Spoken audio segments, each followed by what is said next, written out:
Hello. 30 years have passed since the Cornerstone of Peace was established in 1995. The Battle of Okinawa was a fierce fight between Americans and British forces and the Japanese forces. Non-combatant civilians, including babies, were caught up in the ground battles and suffered severe casualties. American military historians describe the battle as all of hell gathered in one place. The Cornerstone of Peace is engraved with the names of all the war dead, regardless of whether they were friend or foe, soldiers or civilians in that war. In other words, it has come to represent the battlefield itself. The most significant feature of the Cornerstone of Peace is that it does not represent which country won or lost, but the fact that there is nothing but sorrow for the bereaved families, whether they belong to the winning or the losing country.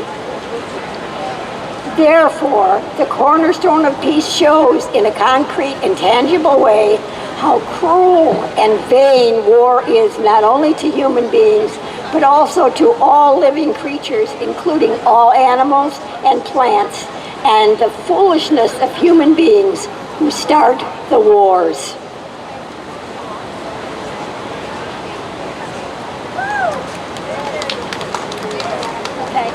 The idea by those people who founded and erected the Cornerstone of Peace of inscribing the names of all the more than 240,000 people who died in a war together in one place came from various antidotes.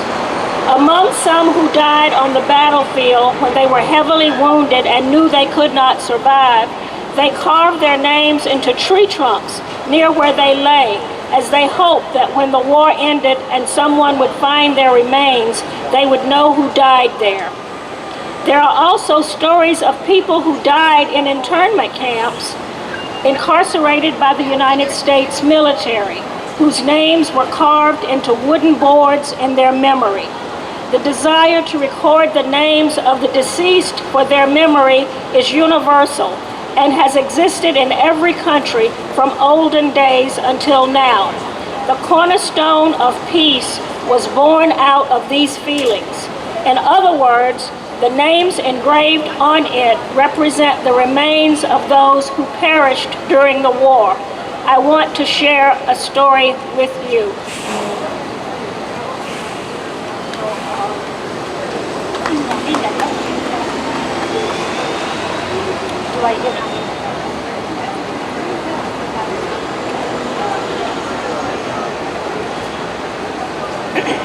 I heard a story about a girl who was running away from a battlefield in the mountains with her little sister on her back.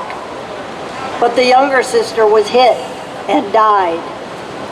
The older girl buried her sister nearby, but after the war, she searched for her sister's remains, but could not find them. Every June, she felt heartbroken and suffered headaches. However, when she found her sister's name inscribed on the Cornerstone of Peace, she felt that she could finally reunite with her sister and could retrieve her bones and could finally achieve peace of mind. The elder sister happened to be my neighbor, and I heard her story from her directly. But even now, there are people in the world consumed by war. If the remains of the hundreds of thousands or millions of people who died in the war were not picked up and left as they were on that battlefield, a war would never be able to start there again. However, in that case, people could not live on that land. Therefore, we collect the remains and establish graves for individuals or mounds of bones for unknown people. So the Cornerstone of Peace also works as a substitute for the mound of bones representing the battlefield where remains are present, without distinction between ally or enemy. Therefore, we have insisted that the Cornerstone of Peace is to build a spirit that rejects and denies war. Never again. To start another foolish and senseless war on this earth. Thank you. Never again.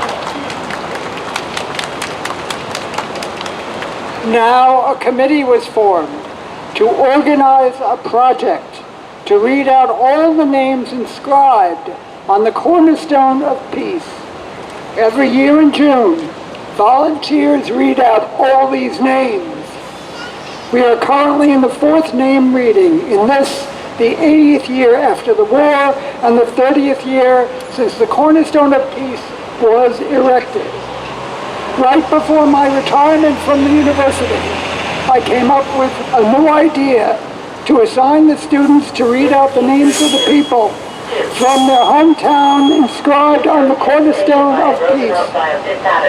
When I read the students' reports, I found that they said that tears welled up in their eyes as they read out those names. I learned that when one reads out the names, even the names of people one doesn't know directly, people can feel the presence of specific individuals. Last year, 5,800 people participated in reading the names. It is beyond my imagination that the circle of people reading out these names has been spreading across age and region, even overseas. While new wars are happening all over the world like a whack-a-mole, the project of reading out all the names of the Cornerstone of Peace has given birth to a new peace movement that is completely different from any that we have seen before. I believe that this kind of movement will have tremendous power to eradicate war by encompassing war-torn areas and by instilling the spirit of peace in everyone. Thank you all so much. Heiwa, not senso, heiwa. Heiwa. Thank you so much. Thank you, Phyllis, Julie, Linda, and John for helping to read out.